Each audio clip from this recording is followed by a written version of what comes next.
अब यार ये वाला देखें आप, केस नंबर 1, ये डेप्रिशिएटिंग एसेट है। इसका देखें केस 1, कॉस्ट ऑफ एसेट कितनी है? 50,000 का एसेट है, कॉस्ट ऑफ एसेट 50,000। इसकी डेप्रिसिएशन कितनी लग चुकी है इस पे आज तक? डेप्रिशिएटिंग एसेट है। और कितने पे जा रहा है?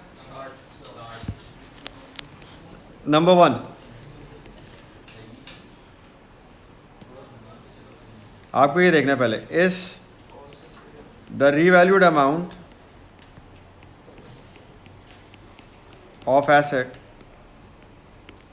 Is more than net book value of asset. पहला सवाल, जो रीवैल्यू हो रही है इसकी अमाउंट कितने पे रीवैल्यू हो रहा है? ये क्या ये नेट बुक वैल्यू से ज़्यादा है या नहीं है? नेट बुक वैल्यू से। नेट वैल्यू कैसे निकलेगी? कॉस्ट माइनस पीएफडी कितनी आ गई? जा कितने पे रहा है? नेट बुक वैल्यू से ऊपर जा रहा है? यस। तो इसका मतलब हो गया देन इट इज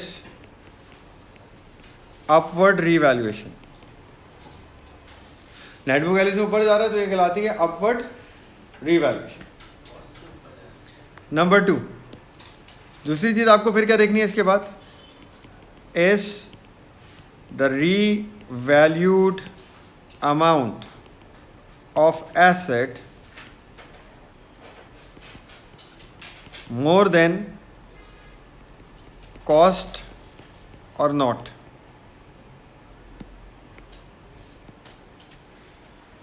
जो रीवैल्यूड अमाउंट है एसेट की, क्या वो कॉस्ट से भी ज़्यादा है या नहीं है? देखें आप सिचुएशन में, कॉस्ट कितनी है, कितने पे जा रहा है? कॉस्ट से भी ऊपर निकल रहा है ना।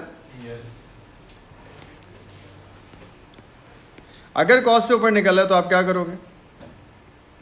Cost is debited with the amount in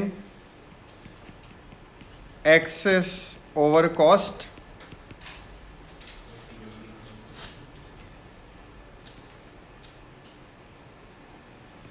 and PFD is reduced to 0।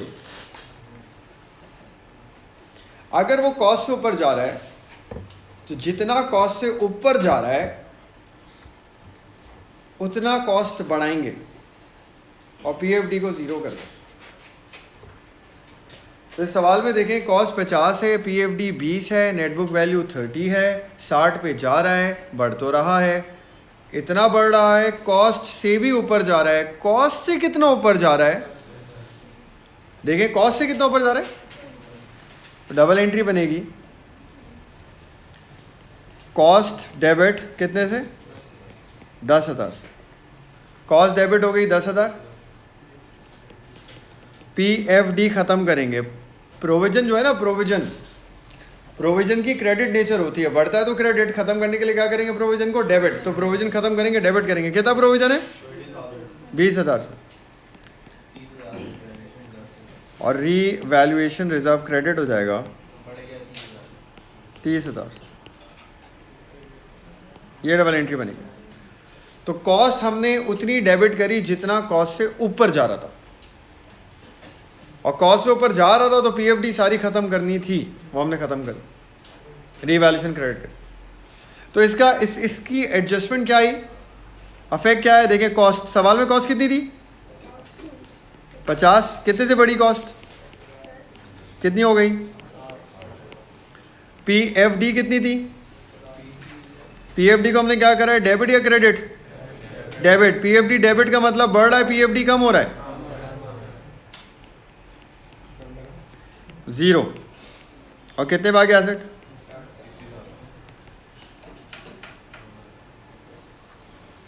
ये डेप्रिशिएटिंग एसेट की रीवैल्यूएशन।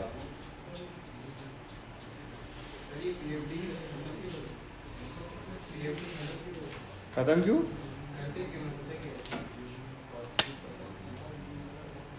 एसेट कितने का है? Market value, market value revalue हुआ है ना, मार्केट वैल्यू पे होता है ना रीवैल्यू। कितने पे रीवैल्यू हुआ है? यानी कि एसेट कितने का है? आप कितने का लिख के बैठे हो?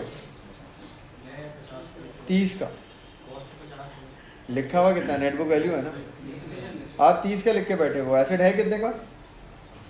60 का। तो आप क्या करोगे? इसको बढ़ाओगे, कितना बढ़ाओगे? 30,000 बढ़ाओगे। 30,000 में से पहले तुम क्या बोलोगे?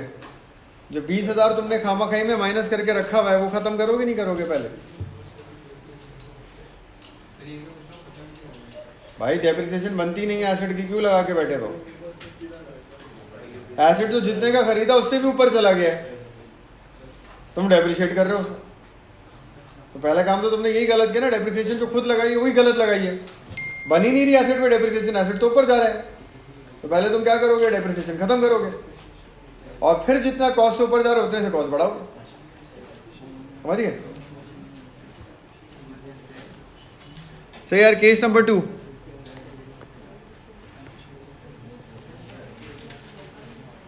मैं वैल्यू सारी सेम इसलिए ले रहा हूं ताकि आपको कंपैरिजन करने में समझने में आसानी रहे। Cost of asset 50,000, PFD 20,000, revalue to 42,000। अब इधर देखें,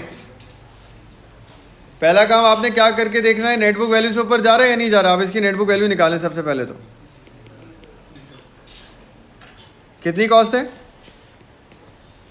डेप्रिसिएशन कितनी है? नेटबुक वैल्यू कितनी है? जा कितने पे रहे? क्या नेटबुक वैल्यू से ऊपर जा रहा है नहीं जा रहा? तो फिर ये कौन सी रिवैल्यूशन है?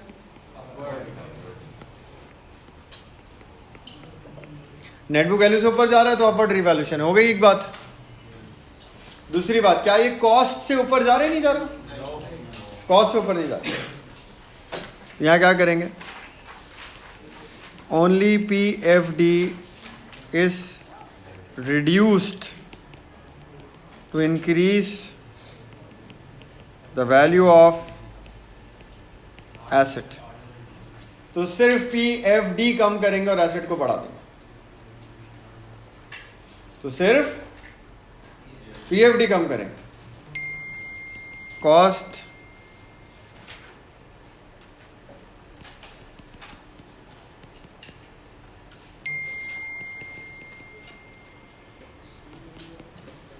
will not be increased.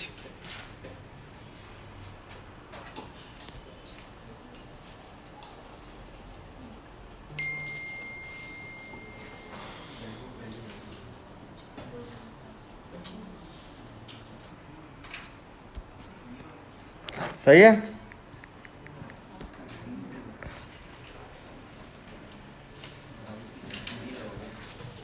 मतलब क्या होगा देखें इधर, आपको एसेट कितने रुपए से बढ़ाना है? नेटबुक वैल्यू से देखे करें। नेटबुक वैल्यू कितनी है? 30। कितने पे लेके जाना है? कितने से बढ़ाना है? 12,000। तो डबल एंट्री बनेगी। पीएफडी कम करेंगे। कितने से कम करनी है पीएफडी? जितने से एसेट बढ़ाना है। एसेट कितने से बढ़ाना है? 12 से। पीएफडी कितने से कम करनी पड़ेगी? 12 से। कॉस्ट तो बढ़ेगी नहीं क्योंकि कॉस्ट ऊपर नहीं जा रहा, सिर्फ पीएफडी कम होगी। क्या पीएफडी में 12 है? कितना है पीएफडी में टोटल? हमें कम कितना करना है? कम हो जाएगा। तो हम एंट्री में PFD debit 12, revaluation reserve credit 12,000। ये डबल एंट्री बनेगी। क्या फेक पड़ा इसका? इसका फेक ये पड़ा, कॉस्ट तो चेंज नहीं हुई। कॉस्ट कितनी है? 50। पीएफडी कितनी थी? कितने से कम करी? कितनी रह गई? कितनी वैल्यू आ गई एसेट की?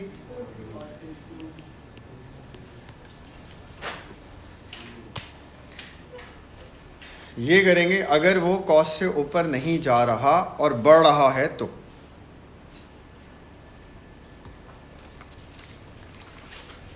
सिर्फ पीएफडी कम करेंगे और एसेट को बढ़ा दें।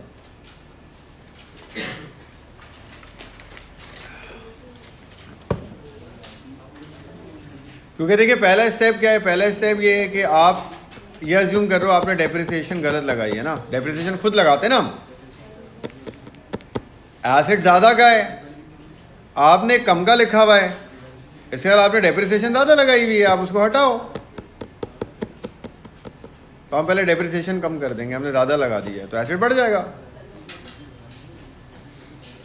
सही है। अब आप आए केस नंबर 3 पे।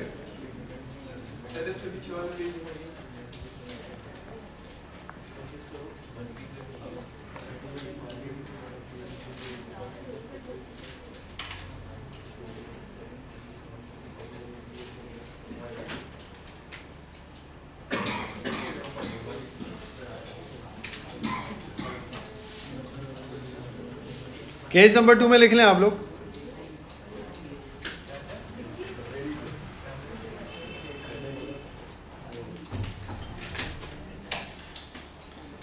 इस केस नंबर 2 को हम क्या लिखेंगे?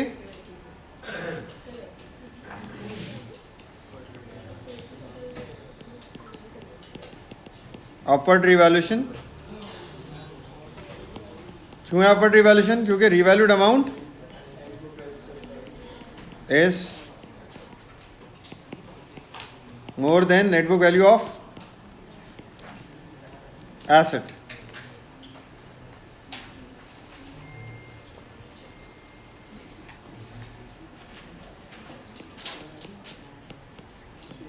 But revalued amount is not higher than cost of asset.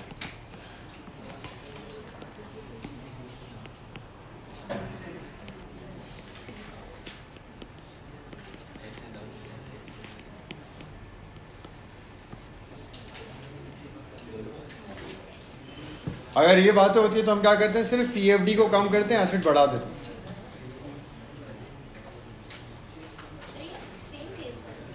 हाँ उसी केस के बारे में लिखा है कि अपवर्ड रिवैल्यूएशन है, नेट बुक वैल्यू से एसेट ऊपर जा रहा है, नेट बुक वैल्यू से ऊपर जा रहा है लेकिन कॉस्ट से ऊपर नहीं जा रहा,